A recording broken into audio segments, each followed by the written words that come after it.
ब्रह्मा और विष्णु दोनों आपस में द्वंद कर रहे हैं, आपस में एक दूसरे को छोटा और बड़ा बनाने में प्रयासरत हैं।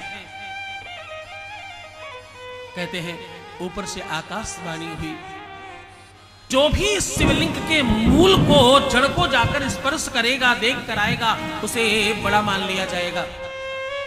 ब्रह्मा और विष्णु ये दोनों ही अंदर चले गए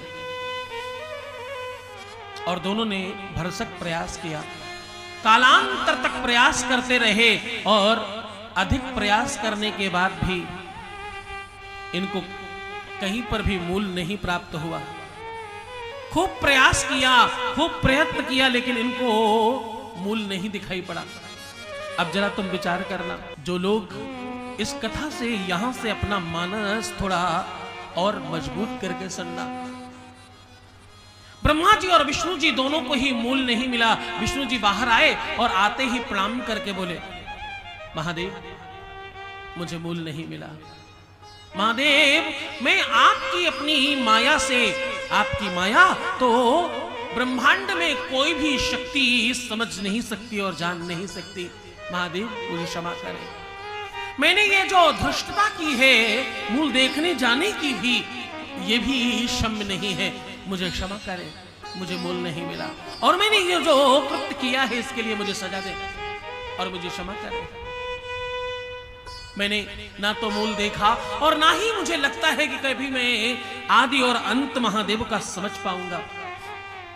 इसलिए महादेव मेरे शीश पर अपना हाथ रखकर आशीष दे और जन्म जन्मांतर तक मेरा साथ देने का आश्वासन दे। महादेव मैंने मूल नहीं देखा।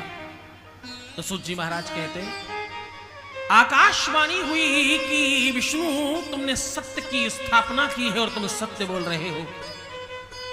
सत्य के कारण तुम्हारे अंदर भगवत्ता का दर्शन होगा, क्योंकि परमात्मा का नाम सत्य है।